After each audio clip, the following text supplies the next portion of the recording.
कुछ ऐसे क्वेश्चन भी पहले आ जाते रहे, ऐसी शिकायतें आती थी जिनके मल्टीपल आंसर सही होते थे। इन सारी चीज़ों का बेहतर ध्यान रखा गया था इस बार। शिक्षाविदों ने उसके ऊपर ध्यान दिया है। ट्रांसपोर्टेशन को लेके एयरफोर्स की कैसी भूमिका रही, क्योंकि बहुत ज़्यादा चर्चा हुई इस बात को लेकर और आगे उसके पॉलिटिकल देखिए, ये एस्पेक्ट भी भारत आएंगे। की एयरफोर्स है। भारत में जब जब कभी चुनौती रहता है, हमारी इस प्रकार की संगठन काम पे आते हैं। मैंने जैसे आपको इस प्रकार की सहज परीक्षा को ऑर्गेनाइज करने में 6 महीना लगता है। इसको हमको 38 दिन में पूरा करना था। देश की मौसम की चुनौती आ चुका है। अभी तक पूरा पूर्वी भारत में बारिश हो रहा था। प्रश्न पत्र जहां छपा, वहीं से फिर पोस्टल के माध्यम से 500 से ज़्यादा शहर तक पहुंचना, फिर आगे 5400 केंद्र तक पहुंचना। इसकी स्ट्रिक्ट टाइमलाइन, उसकी सिक्योरिटी और उसकी सैंक्टिटी मेंटेन करना एक बड़ा दायित्व था। उसमें हमने एयरफोर्स की मदद मांगी। एयरफोर्स को मैं आभार प्रकट करूंगा, रक्षा मंत्री जी को आभार प्रकट करूंगा। उनकी सहयोग से एयरफोर्स भी काम पे आया और एयरफोर्स सुचारू रूप में प्रश्न पत्र को लेके गया। ऐसे ही परीक्षा के बाद प्रश्न उत्तर पत्र को भी लेके आया है दिल्ली। अगले साल से जब ये एग्ज़ाम होगा तो कंप्यूटर बेस्ड यही कोशिश है। मतलब ये हेल्थ डिपार्टमेंट से हमारी चर्चा पहले भी होती थी। हम आग्रह करते थे कि इसको कंप्यूटर बेस्ड टेस्ट में कन्वर्ट किया जाए। अभी देश में लगभग सीबीटी तथा अन्य अनेक प्रश्न क्या अनेक परीक्षा कंप्यूटर बेस्ड टेस्ट में हो चुका है। इसको भी हम अगले साल से कंप्यूटर बेस्ड टेस्ट की ओर ले जाएंगे। राधाकृष्ण कमेटी की यही भी रिकमेंडेशन था। हमने पिछले साल करते तो अच्छा होता, लेकिन इस साल इसको जब अगले साल हम करेंगे उसको निश्चित रूप में सीबीटी करेंगे। इस बार के लेकिन एग्ज़ाम में एक चीज़ देखें कि जैसे लखीसराय में एक मामला सामने आया कि बायोमेट्रिक कंपनी जिसने सबलेट किया काम को, एनटीए ने जिसको दिया था उसने सबलेट किया और वो ब्लैक लिस्टेड कंपनी थी और उसने कुछ छात्रों को, डॉक्टर को उसने अंदर प्रवेश कराया था। तो अच्छा हुआ कि समय पे उनकी गिरफ्तारी हो गई, कुछ गलत करने में सफल नहीं रहे।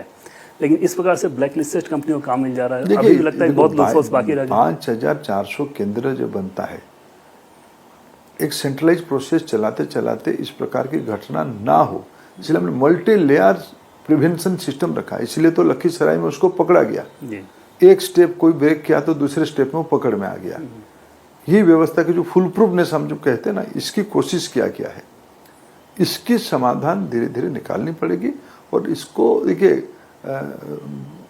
खेल की नियम बदलने से नहीं होगा, खेल की प्रक्रिया को बदलना, खेल ही को बदलना पड़ेगा। दूसरी बात मैं कहूँ, इस बार की जो इस प्रकार की स्थिति बनी, मैं रोज समाज जीवन में देख रहा था, कोई ना कोई अनुभवी व्यक्ति ओपेड के माध्यम से, ईमेल के माध्यम से या कभी मिलते हैं तो अनेक प्रकार की सकारात्मक सुझाव भी देते थे। जो लोग हमको आलोचना भी करते थे, उस आलोचना को स्वागत करता हूँ। उसमें से कई सारे अच्छे सुझाव भी था। मैं पॉलिटिकल बात नहीं कह रहा हूँ। कई लोगों को भाई ऐसे कैसे हो जाएगा अपना, हमारे देश में हम ऐसे बच्चों को ऐसे कैसे करेंगे, इस प्रकार की जो जेन्युइन कंसर्न था, उसमें जो बहुत अच्छे सुझाव भी था। हम आने वाले दिनों में सारे सुझावों को एकत्रित करके राधाकृष्ण कमेटी से मेरा अपेक्षा रहा है कि आप विमर्श को और बढ़ाओ, एक थर्ड पार्टी कंसल्टेंसी और बढ़ाओ और सरकार को एक पुख्ता परामर्श दो कि हमें एक वैकल्पिक व्यवस्था एग्जामिनेशन की एंट्रेंस के लिए और हायर एजुकेशन के लिए कैसे उसको सुव्यवस्थित कर पाए। 3 मई को जो क्वेश्चन पेपर लीक हुआ, सीबीआई जिसकी जांच कर रही है, वो किस दिशा में है और क्या उम्मीद जताई जाएगी सख्त कार्रवाई होगी जिन्होंने उस काम को किया, जो उसमें शामिल रहे हों? मेरा पूरा भरोसा हमारी सीबीआई के ऊपर है। मैंने जितना अखबारों में पढ़ा, सीबीआई सही दिशा में शायद जा रहा है, जड़ तक जा रही है। जो लोग इसमें गड़बड़ियां किए, असाधु उपाय अवलंबन किए, व्यवस्था को तोड़ने का कोशिश किए, सब तक सीबीआई पहुंचा है। सबके ऊपर कड़ी से कड़ी कार्रवाई हो, हमने ये सीबीआई से भी अपेक्षा रखा है। उनको फास्ट ट्रैक ट्रायल किया जाए। इनको मैंने उनके मन में भय पैदा हो, उस प्रकार की डर उनके मन में पैदा, उस प्रकार की उनको दंड दिया जाए। केवल क्रिमिनल केस नहीं ना करे।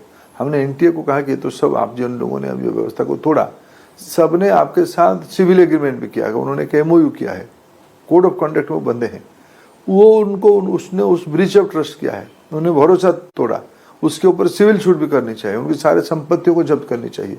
ये भी मैंने एनटीए को परामर्श दिया है। आने वाले दिनों में एनटीए और हमारे जो इन्वेस्टिगेटिंग एजेंसी सीबीआई टाइप के लोग, उनको निश्चित रूप में उसकी जड़ तक जाएंगे, कार्रवाई होगी।